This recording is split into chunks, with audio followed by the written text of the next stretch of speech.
Hey, what's up? I'm Joel Madden, and this is Artist Friendly. On this episode, I'm talking to the lead singer of the multi-platinum rock band Shinedown, Brent Smith. Let's go. I'm not smoking on gas, I'm smoking on piff, that's my kind. I don't want no bad times, I don't want to have bad. So I grew up in Knoxville, Tennessee, so to watch Nashville in the last decade has been interesting. You know, I grew up in the 90s when I was in high school, so from like 1991 to 1996. Yeah, so like when I got a car, I was either, on the weekends, I was either in Atlanta or I was in Nashville. Right. So it's just, that's where it was happening. It's remarkable to see like what Nashville has done in like a decade. It's and amazing. It's just continuously, there's a running joke in Nashville where the state bird is the crane. Right. Because there's just so many cranes. Yeah, That's everything's funny. just like, you know, they're just building out. But no, like Nashville's, I know why a lot of people started to move there. It definitely has a very unique vibe. That makes I didn't know you were from Tennessee. Mm-hmm. I formed the band in Florida, but I was born and raised in Knoxville, Tennessee. Well, Florida's not too far. Not really, no. And why'd you go to Florida? I mean, it was kind of a little bit Shakespearean because I got signed to Atlantic Records with a band from Knoxville, dropped after 9 months, re-signed by the A&R, which was a gentleman by the name of Steve Robertson. He went by Steve-O in the industry.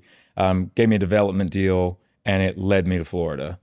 Limp Bizkit, Leonard Skinner, you know, Yellow Card. Oh, right. Yeah, Susan Tedeschi, Derek Trucks. I always think of Limp Bizkit. Yeah. I love Limp Bizkit, by the way. They've definitely, you know, they're coming back with a resurgence. Oh, definitely. damn, yeah. And I that's always kind thought, of been happening, though. Yeah. But I didn't know you were from Tennessee, which makes sense because I hear a lot of, and I'm from Maryland, which I don't know if you know a lot about Maryland. Probably not. Some. Small. Some. But I grew up all my life with a lot of country music. Okay. And then when I was a teenager, I obviously rebel against everything around me and go into like the opposite and make like punk, pop punk, garage rock, all that. Yeah. But I've always had an affinity to Southern like rock. Yeah. And country music. Mm-hmm. So I love country music. Yeah. And to this day.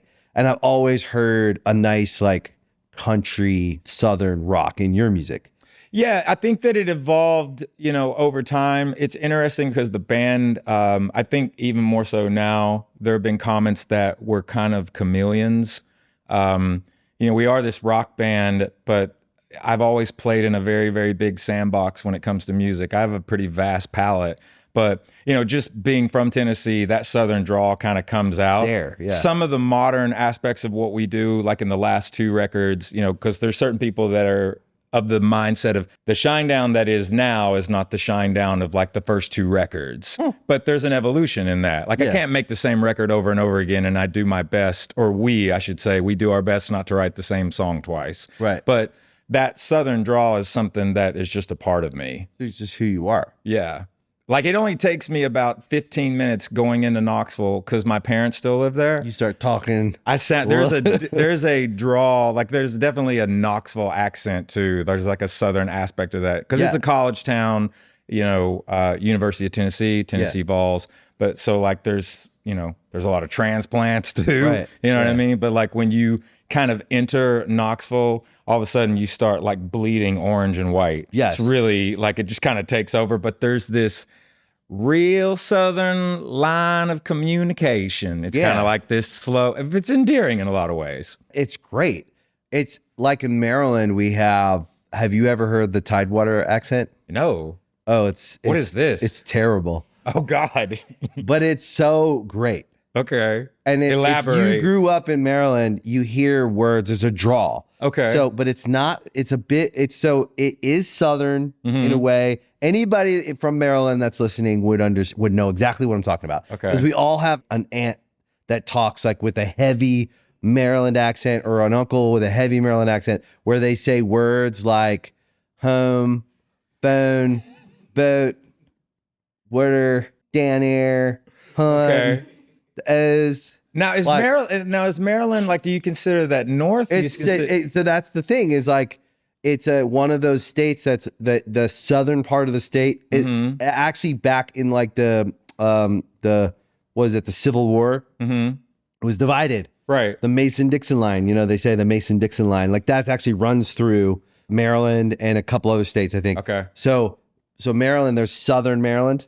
So there's like a whole part of the state that is like, would consider itself like a Southern state. So if I say sweet tea to you, do you know what I mean? Of course. Okay. Yeah. Because that Mason-Dixon line, sometimes people get that, like if you're past it or forward, depends on if you understand like what sweet tea is, which is where when you stir it, the spoon should be able to stand up. Yeah. You know, and then other times people are like, what do you mean sweet tea? It's like, well, you boil the sugar into the steep. Yeah. Yeah. Yeah. Some people go like, what the hell? And then when they taste it for the first time, water. It's sugar water. Like when 100%. Mom made tea, it was just sugar in a big mason jar. Yeah, with brown, food coloring. Brown, like I think that's tea because it's just sugar. That draw happens in Knoxville too, just to give you an example. Like my mom cannot say wash. Like she cannot say like, I'm going to go wash, your clothes, or I'm going to go wash my clothes. She has to say wash. Wash. Everything is wash. Wash. Yeah. So it's everyone in Maryland, like we laugh about it, but we also love it. Right. And like we understand it in a way that's like, it's endearing and it's embarrassing if you're in the real world and you're like, I remember when I had little things that I had to work on, like words that I would say that would sneak out. Okay. That I had just from when I was a kid. Right. Because we were kind of like a little hayseed. We were down in the country. Yeah. Like real kind of far down there. And and it was Maryland. Like it was like there's crabbers everywhere. There's water everywhere. So my wife though will always catch little things, especially if we go home and visit. She'd call you out on it. She'd be like, what did you say? Does she find it Boat? like, Did you does say she find boat? it, does she find it like cute though? Yeah. She likes it. And it's just funny. Or is she just looking at you like, what did you just say? No, she likes it. Like, what's happening? Yeah, and she definitely will meet some Maryland folks and be like, "What? His accent is crazy. He like I can't understand totally what." Now, where's she from? Nicole is originally from Oakland, Okay. born in Oakland, and then moved down here at a young age and grew up in Beverly Hills. Cool. Beverly Hills, so most of her life in Beverly Hills. That's got to be interesting growing up in Beverly Hills. Yeah, I always asked that. Yeah. I was like, "What is?" And that you live like? in Beverly Hills. Yeah, I think we're all not so different than we think we are. Even if you could say, well, they grew up rich and I grew up poor. Absolutely. You're growing up with a different set of problems. And we could argue like, yeah, but those are better problems. I'm like, I don't know if they are better problems. Yeah, I think it depends. I mean, I grew up with no money. Yeah. My mom, worked for a, pretty big corporation, worked hard in the banking system. My dad was a teacher for 40 years. Yeah. So they worked hard and they didn't make a lot. They didn't, That's kind of like the average, like mine too. Like my parents worked really hard, didn't make a lot. We didn't have much. Yeah. But I mean, in all reality, what we did have, what we were rich in was like love and affection and respect. And, I was raised in a lot of ways by really, my dad is such a huge part of my life, but, two strongest women in my life were my granny and my mom, which is my mom's mother. So the work ethic was always instilled at a super young age. There was, when I was 13 in the state of Tennessee, you had to write a letter to the governor, like the parent, and the child, but if you wrote a letter to the governor and it went through the office and this and that and the other, you could go to work at 13 as long as you had your parents' permission. Right. So like as soon as I could swing a hammer or, bag groceries or whatever, I wanted to make my own money. So the work ethic was always instilled. That's funny, isn't it? Because I was the same way. I got a job at 14 and worked probably 40 hours a week from the first. What'd you do? What was your first job? First official job. So before we could get jobs at 14, we were working on our own. We sold candy at school, which was actually not such a joke. Like we made a lot of money. I would say so. Like we made hundreds of dollars a week selling candy, and then we got caught and we got expelled. As you we got do. caught a couple times, and then it was a whole thing. We got back into school. It was fine, but it was the first time I had ever Did had you have money. to pay somebody off with candy? No, Get back in? it was really not cool. Like if you think like if someone's being entrepreneurial, you'd like encourage it. Yeah. You'd be like, let's like formalize this and make it a way for you to do it. Right. And there was just no having it, and especially like kind of like poor kids selling candy. Like you think, what do you want to do? Sell drugs? Exactly. I don't know if we even knew how to sell drugs, but candy was like such a quick turnover. We were just going every week. We'd go to this like store that had like bulk candy, and we'd buy like Jawbreakers, Jolly Ranchers, this, that, and we'd have like a different variety every week, and we'd just like kill it. Then we got stopped that. We were mowing grass and washing cars. Yeah, that's doing that will humble you. Yeah. Like the grass mowing, the car washing, any kind of like manual labor. For nothing. For nothing. We were like, I'll give you $5, $10, like max back then. So then when we were 14, you could get a job. You could get a minimum wage job. We worked at a pizza place, and he definitely got his money worth out of us for $4.25 an hour. Yeah. Just grinding My us. thing too is like I turned 16, and like back in the day, I worked in the back of the house in restaurants. I've worked at the front of the house. Yeah, same. But like I started in the front of the house like at 16 I somehow was able to obtain an ABC license at 16 to be able to sell alcohol. That's great. You know, so I was like, you know, this was my sophomore year, I think, in regards to yeah, it would have been sophomore year. But man, like my parents on, you know, Friday, Saturday, and not all the time on Sundays, but like I worked at a pizzeria too. It was called Best Italian was the name of the place. And you know, I'm 16 years old, hanging out in a college town. But on a Friday and Saturday night, you know, I could pull $500 if I worked hard. Yeah. You know, so 16 years old back That's in the good day, money. you know, In the 90s. you know, I could make like $1,000 in a weekend sometimes, Yeah. which was, and then I just spent it on music and like music equipment. Yeah, that's kind of like, we started Good Charlotte when we were 16. We worked jobs. I went from the pizza place to like, I worked at Food Lion. I was a bag boy and then a cashier. And I worked at Golden Corral. We're very similar, like the timeline. Like I did the same thing, worked in grocery in the 90s. stores. Yeah. Very, alternative very radio, similar. alternative Totally. rock radio. Grew up on alternative rock radio, like Yeah. Alice in Chains. I listened to the radio. College radio too. That Yeah, would, like, college radio. And then that's how we started our band. We just listened to the radio. We didn't have access to like even cable TV until we were older. Like growing up, we never had cable, and like, so we'd be at a friend's house watching MTV if we got to watch MTV. My But I parents would- blocked it in our house. But but my granny like only She'd let lived you. two streets over, let you. and she didn't care. Yeah, she'd so I give a just fuck. go to her house and watch That's it. funny. Yeah, my mom was super afraid of, she's very religious. So she was afraid of us getting too much secular music in our minds. But we would find it, buy Rolling Stone magazines or buy this, and we would just like, Remember Metal Edge? Yeah. Like back in the day? That was like my favorite oh, you like magazine. Metal Edge? I just loved loved it. how wild it was. I go back to that, like everything is like, it's too easy now. Like back in the day, and I'm not trying to like, you know, age us or anything, but like back in the day, man, it wasn't at your fingertips. You had to go hunt for it. Yeah. You know, and there was a lot of discovery. Yeah, that's dope, dude. Yeah. That's one of our magazines. Oh, really? Yeah. That's awesome, man. Yeah. I love that. Yeah, dude. I That's love cool. Metal Edge. Yeah. So I loved music magazines. I would buy them and just discover any band. And What were the other ones? There was like Hit Parader. There was Hit Parader, Revolver's still around. Revolver, AP still around. Alternative Press. Alternative Press, yeah. What are some of the other ones? I'm trying to think of some of the obscure ones that were Circus. Yeah. Like Hit Parader, Circus were like, Yeah. I'm trying to think like Guitar World. I like that too. Yeah. Guitar always- World's still there. Yeah, I that's think. still there. Yeah.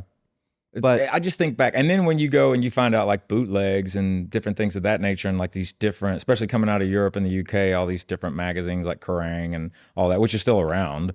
you Which know. I love too. There's Rock Sound, Kerrang, Enemy.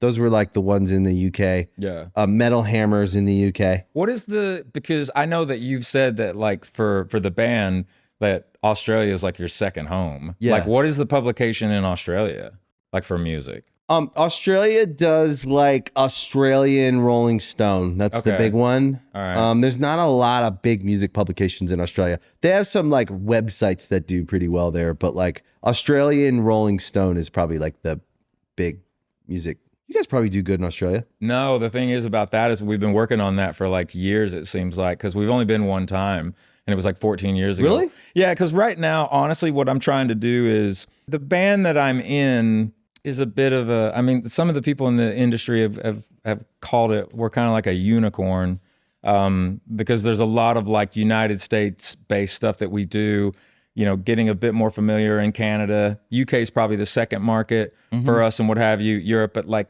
there's all these places that I really, really want the band to go to that people are sometimes surprised that we've never really been to. Like, we've only been to South America once, and it was only for 2 festival shows. And then we've only been to Australia one time, never been to India, been to Asia like once. And so 2026, moving into next year, like my goal is to play all 7 continents. Yeah. To just be like, hey man, like we've been doing this for a minute. We've never even played Mexico. Really? Yeah, it's very strange. It's harder to find tours than you would think. And then also too, it's just the financial side of things. It's hard to go. People don't realize how expensive it is to move the show. I mean, what do they want you to do? Like, you can't just show up. I need you guys to go do a tour in Australia and take us with you. Come with us. we would in a heartbeart. Okay. We'd love it. Done. That dude, let's go, man. That would be dope. We would do that. Lose my mind. Because we're definitely gonna tour Australia, not this year, but probably next year. I'd love for you to keep us in mind, man. We'd be honored. We're warming it up this year. We're gonna do like 10 shows. That's awesome. But that's the other thing too. Like in Australia, people talk about like there's only so many places you can play, but at the same time, 5? Yeah. Okay. You do because you can't really bus anywhere. It's so the landmass is you fly. You got to fly everywhere. You fly. You truck everything and then you fly. You would do Sydney, Melbourne, Brisbane, Adelaide, Perth. Got it. So 5. Yeah. You could do other. Now, do you know the other ones that are like in the? Is there anywhere like in the bush to play? Like cities that you wouldn't know Tasmania. about? Okay. Have you ever done Tasmania? No. Okay. Do you want to do Tasmania? I would do it just to see Tasmania. So would I. Yeah. Yeah. Because it's cool. Okay. Australia is fucking dope. But like, I would say we have an affinity personally for shows outside of America. Tell me where. Everywhere. Everywhere. Like, we do great in South America. Okay. We'll go with you there too. In Mexico. Like, Mexico's great. We do great in Europe. We just love it there. And the shows are great. It's not that we don't love America. We love America. I think being that we didn't get to travel like growing up, like I didn't get on a plane until I was 19. Really? So I didn't get on a plane until I was 21. There you go. Yeah. I also didn't listen to the Beatles' White record until I was 24. So probably same. Yeah. And I love the Beatles, but I wasn't a music aficionado until I was older. Yeah. I was just I didn't want to be told what I was supposed to like from someone else's opinion. So I think that I appreciated it more as I got older. Some of the records that are like ingrained in not only pop culture, but just musical history. Like, these are the greatest records ever. And I'm like, well, I don't know. I'll be the judge of that. Yeah. Let me at least have my opinion. Then you hear it and then you're like, I understand why that is. I agree. Totally. I think no one wants to admit it. I will admit it wholeheartedly. Like, I had a chip on my shoulder for a long time on like what music I was supposed to listen to or what music was great. I think also we came out at a young age and the music critics were so mean to us that we became very anti, like, if that's what you guys your fan base is extraordinary. Our fan base is amazing. And then as I got older, I started to really appreciate why people like these certain bands and these, especially the older bands. Yeah. But even like some of the bands that I may not have appreciated when I was, in my early 20s, I can just listen to a record now with like no emotional attachment to like, am I supposed to like it or not, and make my own judgment on it, which I don't know if I could always do, if I'm being honest. Yeah. Well, I mean, I think about it also too, like my dad completely changed my life when I was 14, 15 years old, because like I was heavily influenced in like British punk rock, thrash metal, really, really heavy stuff when I was like 14, 15 years old. Like I had a whole, like and this was like back in the day, but like when I was 14, I just tried to grab everything that I could from like Gigi Allen. Yeah. Just because it was crazy. Like the wilder it was, you the just better. Went like I'm going to find the wildest one. Yeah, I'm going to one. find the wildest stuff. Yeah. But then like, Operation Ivy, The Exploited, oh my like God. the Dwarves, Fugazi, all that stuff. I remember my dad coming into my room one day, and it was kind of silly, almost like out of a movie. Music's blasting, I'm just doing my thing. My dad's like, Brent, and I'm like, what? And he's like, well, I don't understand why these people are so mad. Talking about the music, even like on the female tip too, man. Like, I'm a huge Wendy O. Williams fan. Yeah, but he was just like this angst. And so he said, I got you something. I do want you to listen to something different. And I didn't want to hear it. And so he gave me this tape and he's like, will you just put this in at some point in time? I'm like, whatever. And so he leaves the room. I throw it in the corner. A couple of weeks go by. I'm like cleaning stuff up in my room and I find this tape that my dad gave me. And it was an anthology of a guy named Otis Reading. Oh my God. And my dad loved Otis Reading. That's how I heard Otis Reading. So I put it in. And the only thing that I can equate this to is and the first song I ever heard was Love Man. Yeah. And it was literally like, it was like tasting chocolate cake for the first time. Yeah. I didn't even realize like that the voice could truly be used as an instrument, because Otis Reading got me to Sam Cooke, which got me to, Marvin Gaye and Al Green, and then Percy Sledge. And then Percy Sledge got me to Ella Fitzgerald, Billie Holiday, Nina Simone. And it just opened up this different world of like R&B and Motown and rhythm and blues, and learning like the core of like rock and roll. Then I started to find out about the Jackson 5. And then oddly enough, the Jackson 5 kind of led me to Led Zeppelin, which led me to Black Sabbath. And then it just started growing from there. But I was so centered in like heavy guitars, big drums, scream, because I was an angsty kid, but all of a sudden I started to figure out, oh, wait a minute, you could use your voice as an actual instrument. Yeah, and it's interesting. That makes sense to me. Also, it's soul.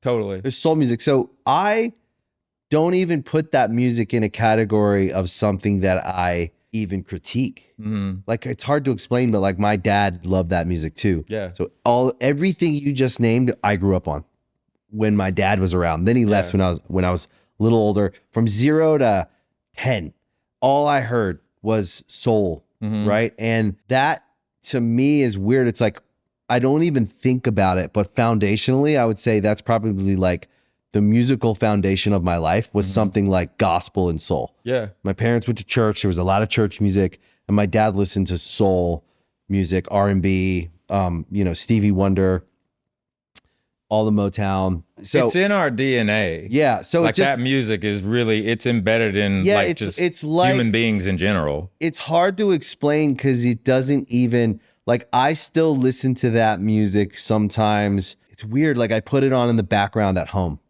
Like, I'll put it on in the house. Mm-hmm. It's not the same experience as listening to a record. Mm-hmm. Like when I listen to a band, like, oh, they just made a new record. Right. So I put it on, or I'm in the car or whatever. I listen to it, and it's like a more critical listening experience for me. Yeah. Like I'm listening to the words. I'm listening to how did they do that? What did they do? So I would say it's a critical listening. And you might be listening to something that like you're a cat, like the category or the genre is a little bit more what you do. Right. So you're like I listen to what are they doing? Dude, I listen to Architects when I work out. Mm-hmm. And I just listen to them, or I listen to Bad Omens when I drive. Right. And I listen to the records and I listen to the songs, but with the soul music, with Motown, with Sam Cooke, Otis Reading, Stevie Wonder, it's hard to explain. Like Marvin Gaye, Lionel Richie. Mm-hmm. I don't listen to that music with any critical, it's more like a soothing. It's almost like a comfort. Yeah. It's like it's a part of like a blanket almost. You just feel secure, like when it's on. It's less listening, more feeling. Mm-hmm. Like it is exactly what you said. It's like putting a blanket on when you're cold. Yeah. It's like when you're on your couch, it's cold. Your wife is like, honey, will you get me that blanket? It's something like that. It's like I put it on maybe when I don't, and I've never thought about this. This is the first time I've ever talked about it. It's like you don't even know when you turn it on. You just know, like very often I must feel that the house needs something. Yeah. And I turn it on and it's the same playlist with the same 30 artists, same 50 songs. It just goes on a loop and it's like a blanket. That era too. Crazy. Yeah. And that era also, like, I think about Henry Rollins talking about Billie Holiday. There's a really cool interview with him about jazz and soul where Henry Rollins says, when I put on Billie Holiday, I feel like she's just singing to me. Yeah. And there's this kind of dynamic in that I think like jazz. And then if, modern day, and God rest her soul, like the more current of this, like again, somebody that used their voice of an instrument, and unfortunately we lost her way too soon, was Amy Winehouse. Oh yeah. Like for the short time she was here, it's astonishing, how transformative that voice was and how it just was so compelling to a lot of people. Yeah, those voices don't come along that They don't. They're very rare. Chris Cornell, same thing.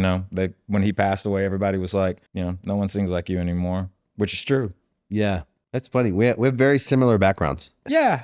Like this is the first time we've met one another, but like, again, I'm a huge fan. So, you know, and I think that I've just always tried to, in what we do and I think the era that we came up in and where we are now, I'm always trying to kind of take a step back. And I think that bands, especially we're talking about kind of the bands that, you know, when you're in a certain genre or a certain style, the last couple of years, I've felt like everybody is in so much competition with each other. And I'm like, I'd rather work with you than be competitive with you. Yeah. Like the thing is for me is like, I try to genuinely champion other bands' success when I see it. And like let people know if they don't know who they are, like, yo, should you check this band out? And, you know, if I have a platform to open up some minds and some ears, I want to do that. And people do it for us too. But I do see here recently, like there is becoming a bit more of a camaraderie with that, especially because the touring industry and what have you, everyone is touring. Like it's not good. You can't put the genie back in the box. No. Like, you know, it's everybody is out there. And there's like 9 billion people on the planet too. So,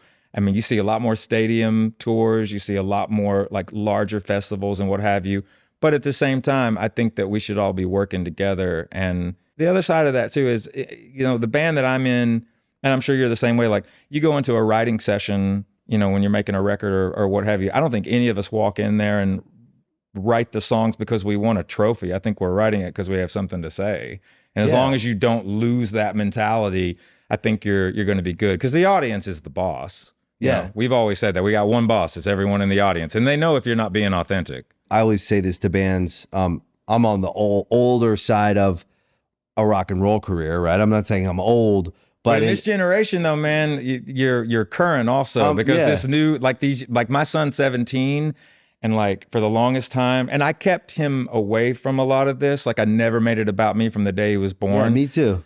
But his friends in the recent like year or two have been like, yo, Lyric, my son's name is Lyric. And they're like, yo, Lyric, your dad's stuff is pretty good, man. Yeah. You know, like he's not admitting it to me. Yeah. You know, but the unique thing about that is now he's kind of like branched out where like he wasn't really into music and now he's into System of a Down. Now he's into like Pantera. Dope. Now he's into like, you know, Nirvana. Yeah. Like his generation, it's actually kind of the 90s era stuff that they're really into, early 2000s. But the cool thing about the way the music industry is now is you have these younger generations that, you know, Limp Bizkit, for example. Remember when Bizkit got all that kind of heat on him because of certain things and it was like oversaturated or however you want to look at it? Fred was, you know, man, maybe because he didn't have a choice, but he just kind of left the scene for a minute. Yeah. You know what I mean? But now it's like they're being propelled back up. Same thing with Creed, man. And I know people have a lot of opinions about Creed and what have you. Back in 2010. I fucking love Creed. I do too. Like, but I mean, going back to 2010 when they tried to do that kind of reunion, it was just a little early, I think. And they just finished, I think it was like 64 shows with last year alone. Dude, they were only 100,000 shy of 1 million tickets. Like every show they did was like sold out. So there's this interesting renaissance. Have great songs. Yeah. Our conversation continues in part 2.